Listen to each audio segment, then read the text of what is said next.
Hello बच्चों। देखो बच्चों, कुछ बच्चों की प्रॉब्लम थी, डाउट थे कुछ प्रीवियस टॉपिक्स में। उनमें से एक था हमारा फेरेंटी इफेक्ट। तो फेरेंटी इफेक्ट को थोड़ा डिस्कस कर लेते हैं आज हम डिटेल में। काफ़ी इंपॉर्टेंट टॉपिक है आप लोगों के लिए ये, ठीक है। तो फेरेंटी इफेक्ट बेसिकली क्या है,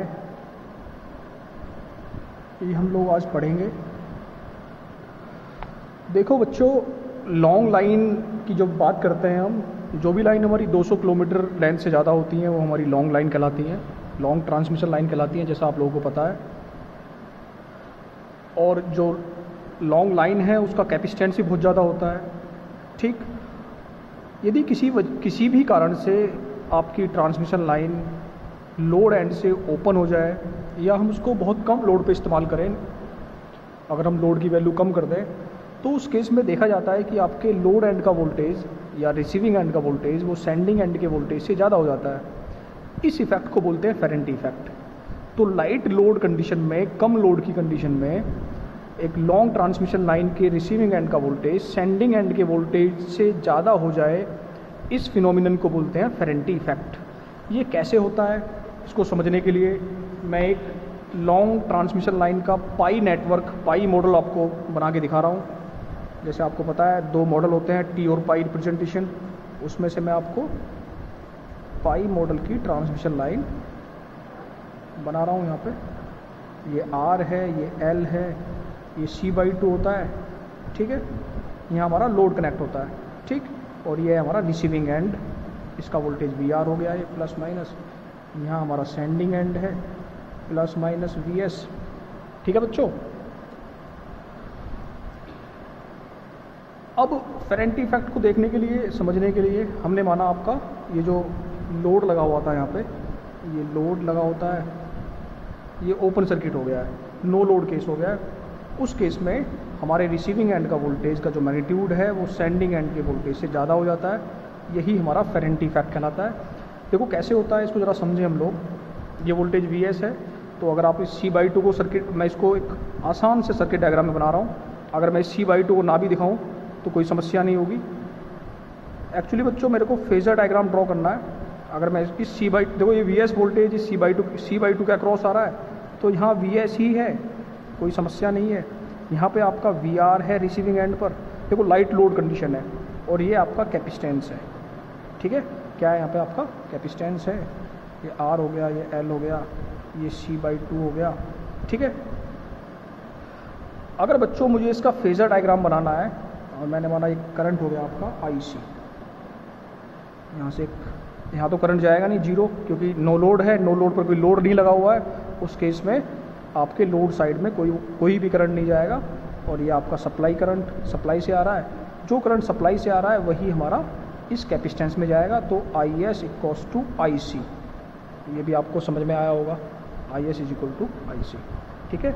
यदि मैं इसका फेजर डायग्राम बनाऊँ, क्योंकि फेजर डायग्राम से ही हमें समझ में आएगा कि आपका receiving end voltage sending and से ज़्यादा कैसे हो गया है। तो बच्चों VS की वैल्यू, VS इक्वल टू ये वाला ड्रॉप, ये जो ड्रॉप हो रहा है इसमें R और L में, प्लस VR। तो मैं रेफरेंस एक्सिस पे अपने रिसीविंग एंड के वोल्टेज को ले लेता हूँ VR, ठीक है बच्चों। आपका रिसीविंग एंड का वोल्टेज VR मैंने यहाँ ले लिया है फेजर डायग्राम में। VR जो वोल्टेज है वो एक कैपेसिटर के अक्रॉस वोल्टेज है, कैपेसिटर में करंट IC है। हम सभी बच्चों को पता होना चाहिए कि जो कैपेसिटर में करंट IC होता है वो वोल्टेज से लीड करता है 90 डिग्री, ऐसा कुछ होता है।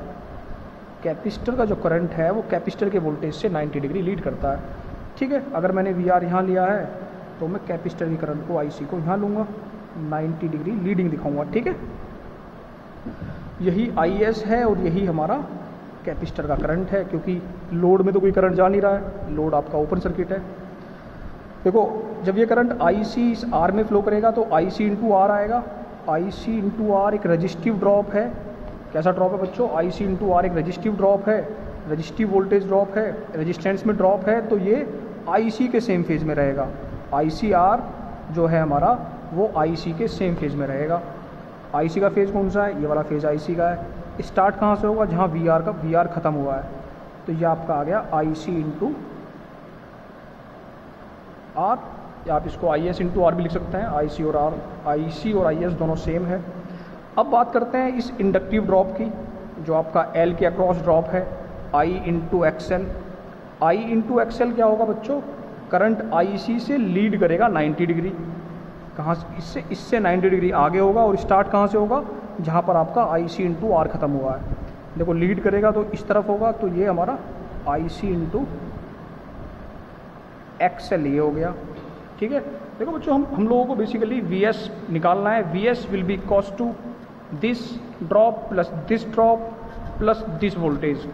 समझ में आना चाहिए आप लोगों को। V S will be equals to this drop, voltage drop in resistance, voltage drop in inductance plus V R. ठीक है, अगर मैं यहाँ पे लिखूँ, इक्वेशन लिखूँ वी एस की, V S equals to I S या I C into R plus I C into XL plus V R. ठीक है, ये इक्वेशन होगी। इस इक्वेशन को मैं इंप्लीमेंट कर रहा हूँ फेजर डायग्राम में।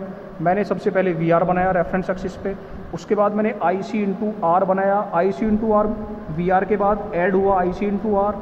ठीक है, जहाँ वी आर खत्म हुआ है वहाँ आई सी इंटू आर का फेजर बन गया। आई सी इंटू आर ऐसे ही क्यों गया, क्योंकि आई सी इंटू आर एक रजिस्टिव ड्रॉप है, तो ये सेम फेज में होगा आई सी के। आई सी का फेज ये वाला है, जो लाइन इस लाइन के पैरेलल लाइन हमारी आई सी इंटू आर की होगी। जहाँ पर आई सी इंटू आर खत्म होगा वहाँ पर मैं आई सी इंटू एक्सएल जोड़ दूंगा। आई सी इंटू एक्सएल जो है हमारा एक इंडक्टिव ड्रॉप है, तो ये हमारा आई सी से 90 डिग्री आगे होगा। इस आई सी से 90 डिग्री आगे मतलब इससे 90 डिग्री ऐसे बना रहा है, लेकिन स्टार्ट होगा यहाँ जहाँ पर आपका आई सी इंटू आर खत्म हुआ है। ठीक है, ये प्लस ये V R plus I C into R plus I C into XL will be equal to V S. ये आपका आ गया वी एस। क्या आ गया बच्चों, ये वी एस आ गया। आपको साफ साफ दिख रहा होगा वी आर कितना बड़ा है। This is the magnitude of V R, this is the magnitude of V S. यहाँ से साफ साफ दिख रहा है V R is more than V S. दिख रहा है ना बच्चों। क्यों हुआ ऐसा, ये हुआ इस कैपेसिटिव करंट की वजह से, इस चार्जिंग करंट की वजह से, क्योंकि कैपेसिटेंस की वैल्यू बहुत ज़्यादा है, कोई लोड लगा हुआ नहीं है, तो रिएक्टिव पावर कंज्यूम नहीं हो पा रही है। रिएक्टिव पावर के फंडे को आप लोग ध्यान रखें हमेशा। जो हमने लोड नहीं लगाया है, तो पहले लोड रिएक्टिव पावर को, जो रिएक्टिव पावर थी लाइन के ऊपर, उसको कंज्यूम हमारा लोड कर रहा था। जब आपने लोड को हटा दिया है तो लाइन के ऊपर एक्सेसिव ज़्यादा रिएक्टिव पावर अवेलेबल है, जिसकी वजह से रिसीविंग एंड का वोल्टेज बढ़ गया है सेंडिंग एंड के वोल्टेज से, और वो रिएक्टिव पावर सप्लाई कौन कर रहा है, कैपेसिटर सप्लाई कर रहा है। ठीक है, so it is all about your फेरेंटी effect. इसको दूर कैसे करते हैं, इस इफेक्ट को ख़त्म कैसे किया जाए, ये जो समस्या है रिसीविंग एंड वोल्टेज बढ़ गया है, उसको ख़त्म करने के लिए हम लोग इस कैपेसिटर के पैरेलल में, जो आपका एक कैपेसिटर है, इसके पैरेलल में एक रिएक्टर लगा देते हैं। क्या लगा देते हैं बच्चों, एक इस कैपेसिटर के पैरेलल में हम लोग एक रिएक्टर कनेक्ट कर देते हैं, तो आपका ये फेरेंटी जो इफेक्ट है वो ख़त्म हो जाता है। सो आपको इतना ही पेपर में जो लिख के आना है। अगर पेपर में क्वेश्चन आता है तो वैसे ऑब्जेक्टिव क्वेश्चन आने हैं आपकी बात, बट अगर सब्जेक्टिव क्वेश्चन आता है तो सिंपल इसकी डेफिनेशन कि लाइट लोड कंडीशन में हमारी जो लॉन्ग लाइन है उसके रिसीविंग एंड का वोल्टेज सेंडिंग एंड के वोल्टेज से ज़्यादा हो जाता है due to charging current of capacitor, और इसी को हम फेरेंटी इफेक्ट बोलते हैं। कैसे ज़्यादा होता है उसको एक्सप्लेन करने के लिए आप लोगों को फेजर डायग्राम बनाना बहुत ज़रूरी है। ठीक है बच्चों, चलो थैंक यू। एक टॉपिक हम नेक्स्ट वीडियो में देखेंगे।